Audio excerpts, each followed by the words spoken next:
So overall thoughts on tonight's match, first of all. I thought it took us a bit of time to get into it, and then I thought we did better at the second part of the first half. I thought we started the second half okay. Obviously, a really disappointing goal to give away, but we responded really well. Obviously, great ball by Sophia, great header by Jordan. Another team effort. Obviously, after last week's game, or whatever it was last week, we wanted to respond and show that we could see games out if we needed to. I still think we could do better in those moments, but it'll be another learning opportunity for us. And obviously, we're about to get on a plane to get back so we can rest up and go again on Friday. You mentioned Sophia's assist today. Obviously, gave her the NWSL all-time record. Flat out, she's no longer tied with Lynn. Yes, with Lynn, I think, and Jess is still like 2 behind her. So you've got a lot of the best assisters in the league. But just in terms of, you've been coaching Sophia for 4 or 5 years now at the Reign. Just what sort of evolution have you seen from her since you first started coaching her? Yeah, I just think her understanding what a secret weapon is. That's a secret weapon. And the more we can get her in positions to do that, obviously playing in this back 3, back 5 situation, that position I think she can cross from more. I think we can get her in that position more. And she's deadly. She's deadly. If I'm a forward and Sophia's got the ball in that position, I'm moving to get across. And if she doesn't cross it, I'll be screaming at her to cross it, because that is what she's very, very good at. So I think her understanding of that, I think she's become an excellent 1v1 defender. I think she's really, really evolved in that. And yeah, she continues just to keep trying to push herself to be better. And that's all I ask for. And sort of brings me to my follow-up. Given that, crossing sort of is her secret weapon, in the most respectful way possible, why play her at center back? And if you said you do think she can get, more crosses off from that position, how does she get more crosses off from that position? Just as finding an extra pass. That's how she gets the ball today. Sometimes we force it and keep going forward, and we lock ourselves in a corner and we end up either giving the ball away or the attack dies. If it's not on to cross it, if Maddie Curry's not in a position to cross it, it probably means Sophia is. So get it back to her and she can deliver. I think the difference in playing Soph as a fullback versus a wingback is, even Jess's goal, right, against Angel City, Soph's not super high. She's not like end line. And in the way that we want to play, our wingbacks, we want to be really high. And a lot of the time, they don't get in positions to cross. But if they are super high, the centre-back behind them can get in a position to cross. And we saw it with Jordan Bugg at Chicago. We saw it, obviously, tonight with Sophia. That's the way we actually want to play. That sort of ball-side centre-back can get high enough up that they're basically like a fullback. That's what we're trying to do. That's the aim of the formation. So knowing that, it really suits Sophia. That actually answers a lot for me, so thank you so much for that. You're welcome, Bella. Anytime, mate. Unrelated question. I think it was Jess a few weeks ago who talked about how good Messa has been since she started playing a little bit deeper. She was more of an attacking player in college. Just why do you think she has thrived in a bit of a deeper role as a pro? And if you remember, why did you sort of initially make that change for her? We made that change because we were playing Orlando at midday on a Saturday after a FIFA break. That's why we made it. I think her and Ainsley started that game.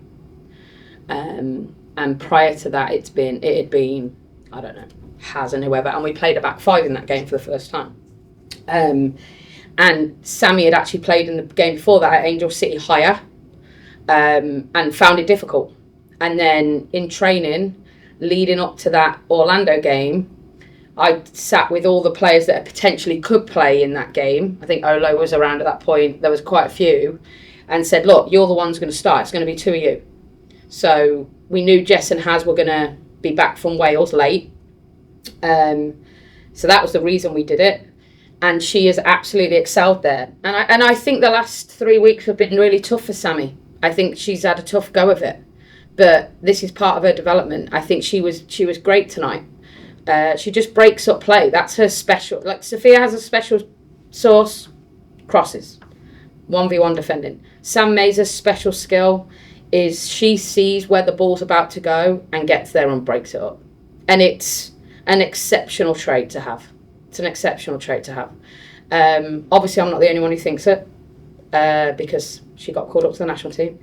And I don't know today if she still has these stats, but for the first half of the season, she was the best defensive six in the league. There wasn't anyone near her. And the second best was Haz. So that was like, it just shows what like relationship they were building. And obviously with the introduction of Sally into that, who's maybe not as good defensively as them, but she's a little bit more creative on the ball, that sort of match has been great. And I thought Ainsley did great tonight, stepping in for Sally. And then last one, and then I'll hand it over to Grant. Just obviously defense was, a big disappointment the last two games. Mm-hmm. What was the key to just turning around the defensive performance this week? Well, we knew we were coming to Houston. We knew we were going to be hot. We warmed up in heat we shouldn't have warmed up in. So I'm just going to say no more than that. Hence why the game got delayed, but here we are. And we knew that we weren't going to be able to press all the time. So we'd worked on a bit of a mid-block and making sure we didn't give them space in behind us. I don't think they got in behind us once in 90 minutes. That was our aim. And we didn't want them to do that, and I don't think they did it. If they did it, it was down to us, not them. And that's why the goal was disappointing, because it wasn't them, it was us. But I thought Lou was excellent. I thought Phoebe's responded, That's a big growth for Phoebe. I think I said the same about her in Chicago. Off the old Phoebe, when she felt she'd made a mistake, that could impact her whole game. And now it's not. And that's growth for her. And that's what becoming a leader means. You've got to step up. You've got to show this team that you're ready for it. So, and so I thought Sophia and Maddie Curry were great. Maddie Darlene is a different type of defender. And obviously we got Mason on late, who's very good defensively. All right, thanks, Bella. And then we'll go to Grant. So I'm glad you mentioned, Messa's performance compared to like the last two, and then you quickly mentioned Darlene there. Mm-hmm. I think I just need some help here, Laura. Like it felt like Messa and Darlene, were they more decisive today than the last two matches? Were they more aggressive than the last two matches? Because it just felt like they played significantly better than they had in the last two matches. What did you see? Well, we asked something different of Maddie Darlene tonight. Often she's basically like a wing back lane, right? And we'd said, we're not going to press, so that means you've got to sit in the line more. And sitting in the line more means she's maybe not going to get in behind as much. And I think she doesn't love that, right? She wants to get gone and be higher because she's a threat, right? I think she's still our most effective forward, if you want to call her that. Sure. But we knew we wanted her on the field because then if we win it in those mid-block positions, trying to ignite her is what you want, right? But that's a lot of work. So I do think when the game's in front of Maddie and when the game's in front of Sammy, when they can see the game, I think they're at the best. I think that's when they're at the best. I think when they have to play with their back to goal, I think that's hard. I think they find that a challenge. So I think that's helped them. And yeah, obviously last week against Chicago, we didn't start Sammy, but brought her on. And she still did a couple of her Sammy things. She still broke play up in that period. There was just a few moments where she could have put her foot through it, didn't. Tonight she did, and then she ran till her legs fell off, and then we could bring someone on the experience like Jess to see the game out. And that's the group we are right now, right? I look at Portland, I look at Chicago, I look at tonight and say, we know we have talented players. I've said this all the time. The team we started tonight was sort of planned prior to Chicago. Coco and G didn't see the field on Monday, start tonight. We're probably going to have to do a little bit more rotation going into San Diego. The girls put a shift in tonight. But what the young players are learning is this league's unforgiving. It's unforgiving. The older ones know it. it's just hard for them to constantly keep pushing.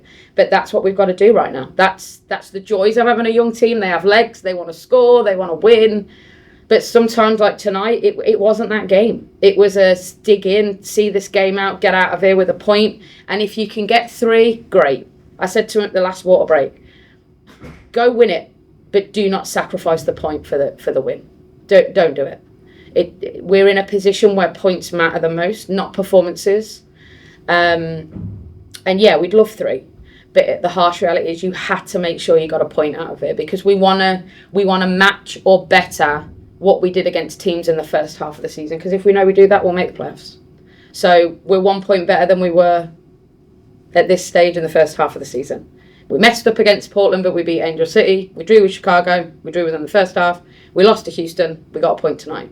So we're just chipping away. And I think if we keep doing that and we keep learning, I'm hoping I hope by Friday, but I'll be realistic. So I hope in a couple more games, we'll just keep pushing on these little things that really matter in this league.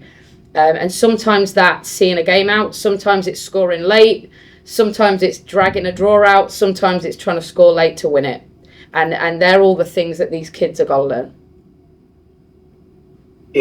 Ryan, I have like 2 quick ones. I'll try to be quick, because Laura, this is something that I'm just endlessly fascinated about. So like, obviously, like, you're not telling your team going into a match like, hey, we're happy with an away draw here. Like, no. I mean, that doesn't seem like any professional athlete or coach would ever operate that way. Are you more like looking at, okay, let's escape with a draw here? Is that more of a thing that happens in match, or like, is it something that's constantly in your head ahead of the game? Whenever that last water break was, that was the only time I said that.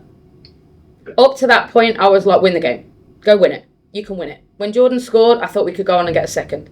Then the game started to shift a little bit. We were a little bit deeper. We got a little bit tired.